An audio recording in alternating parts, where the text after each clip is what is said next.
저희가 청소년 코칭을 주로 하죠. 그러면 청소년 시기가 어떤 시기인가요? 그 시기에 대한 이해가 좀 있어야 될 것 같아서 지금 이 말씀을 드립니다.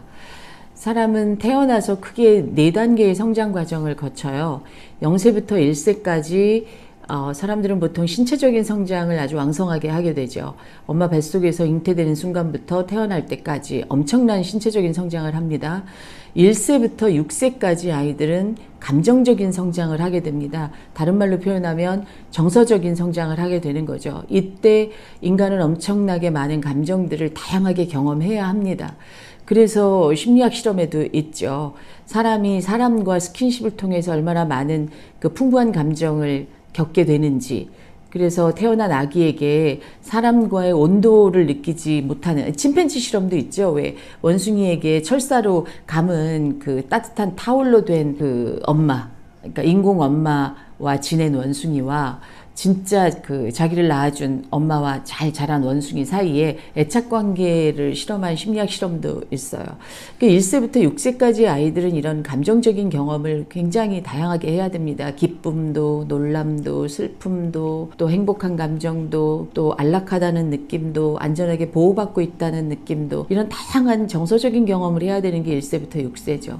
근데 1세부터 6세 사이에 이런 다양한 경험을 하기 위해선 아이들은 자연적으로도 경험을 많이 해야 되고, 책으로도 경험해야 되고, 소리로도 경험해야 되고, 또 부모와의 아주 안전한 그런 정서적인 경험을 해야 되는데, 사실 대한민국 교육 안에서 1세부터 6세 사이에 이미 아이들은 영어 유치원으로 내몰리고 있고, 소위 말하면 교육 시스템 속으로 아이들이 내몰리고 있죠. 이것도 좀 슬픈 현실이긴 합니다. 자, 이렇게 이제 정서적인 경험이 왕성하게 발달한 아이들이 7세부터 13세까지 지적 성장을 엄청나게 하게 되는 시기에 돌입하게 됩니다.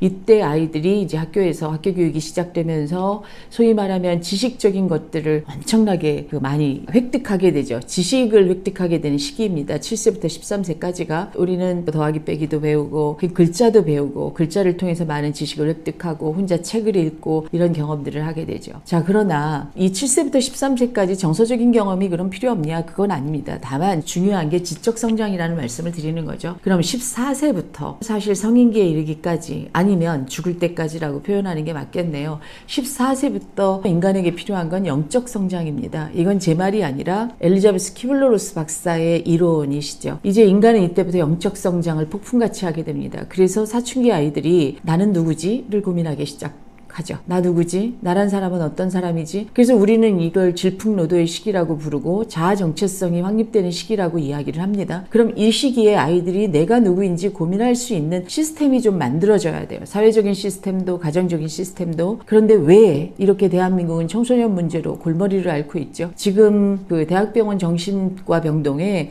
청소년 병동에 자리가 없어서 입원을 못하고 있습니다. 실제로 예약하려면 2달 전에 예약을 해야 입원할 수 있을 정도로 지금 청소년 정신건강 심각하게 위협받고 있는데 이 원인을 어디에서도 찾을 수 없다라는 거예요. 저는 개인적으로 이 원인을 이 14세부터 영적 성장을 하면서 내가 누구인지 고민해야 되는 이 시기의 아이들이 여전히 지적인 성장에만 몰입하고 있다라는 거죠. 주변 환경이 지적 성장만을 이 아이들에게 강요하고 있다라는 게 이 아이들이 병들어가는 주된 원인이라고 생각합니다.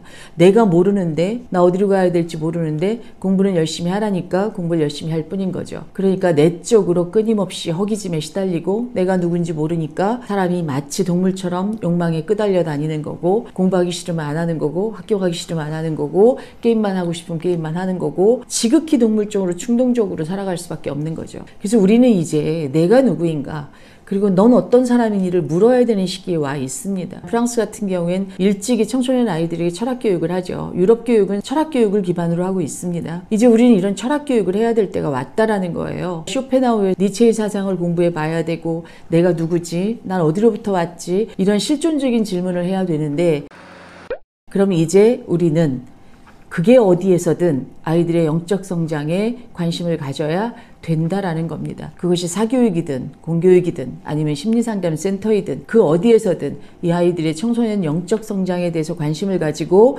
이야기할 때가 왔다라고 말씀드립니다.